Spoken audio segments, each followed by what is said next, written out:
Good evening again and good night from Yummy B TV with another Catay bedtime story. You ask me, I deliver. You not say the milkman or the postman, but this one again will show you viewers how fights and what sort of people are around in the category A prisons. And if you want to go there, I advise you not to, because you're going to have to expect stuff like this. So we're on the wing in the Cat A's, right? There is a geezer called Eddie Gray. I used to like Eddie Gray. There's a footballer from my favourite football team called Eddie Gray. So hearing his name called Eddie Gray reminds me of my favourite winger who plays for Leeds United, of course. So, but he's a block man. He's kind of built, thinks he can have a row, but he walks past people and nudges them. You get people like that in the Cat A's, right? You know, when you go trying to walk peacefully to go somewhere to the kitchen, he's one of those who shoulder bars you on purpose. So that the fight starts, he swings a punch, the screws come, he goes back down the block. That's the way that he does his bird. Everywhere he goes, he's a bit up here, Eddie, but he was kind of cool sometimes, but he just wasn't right. Remind me where he's from, because I thought he was from Liverpool, right?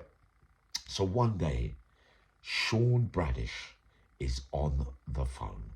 Now, I know Sean Brandish, I've known him years, right? I used to do my fitness training with him. He's a super fit geezer, but doesn't say nothing to no one. He hardly talks. He had a case. He's a legendary armed robber, allegedly. One of those cases. There was a supergrass called Steve something that messed them all up. I read all the paperwork. I know about all the court case. He got another sentence. Hopefully he's back out now. But it's a man I got along with. He's on the phone, right? Eddie Gray is starting his nonsense. He walks up to the phone while Sean is talking to his missus or whoever he's talking to, and says to him, "No, mate, I was next. You're not next." He must have thought Sean was a mug. These are people. These are the things that happen.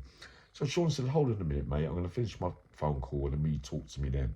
He says, "No, mate, I'm next on the phone." And he goes to grab the wire. So Sean says, "Hold on," cool as a cucumber. Says, "Yes, hold on, I'm going to ring you back in 1 minute," right? Puts down the phone. Eddie Gray standing up there with his big chest and everything. Sean just went bang, bang, bang, bang, bang. He was on the floor, flat out, knocked out in 10 seconds. It was all over. Everyone was looking and going, "Huh? Bloody hell, you lot underestimated me because you thought Sean, because he doesn't says hello and just does his bird." Vinny's the same. Vinny's a bit more talkative, but Sean's a serious man, right? You know what Sean done? He knocked him out on the floor, went back on the phone, and had his phone call. Can you believe that? Sean's not easy. And carried on.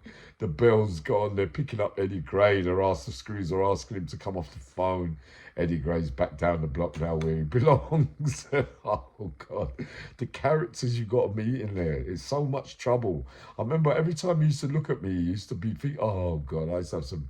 He never used to trouble me. He never used to try all that silliness with me because I knew him from other jails. But I knew his style. I knew what it was with him, and he knew that I knew what it was. He doesn't like being on normal location because he's got problems up here. He goes, there's a lot of prisoners like that, you know, who just start fights, and you have fights with them. They just don't want to be on the wing. He was one of them, but you came on stock that day.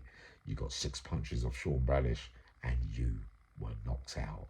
I'll see you lot later. I've got more tomorrow. Stuff coming up, big stuff. I'll be bringing up some real heavy stuff. Very shortly, back the A-team, the long one, everything combined together. Uncle Yummy's going to do a big talk soon on that. We're also going to do a talk on some of the stuff that went on my presumed death and that kind of stuff, and everybody involved and that kind of thing, and what it really means when you reappear, and it makes everybody look rather stupid because you were too quick to put your stuff up there. You know, that kind of stuff, especially when you never had permission. But I'm going to go into that tomorrow. And we'll talk more. I'm going to go get a good night's sleep because I know tomorrow is another day, and it's another day clean, if you get what I mean. I love you loads. See you all tomorrow. Sending love.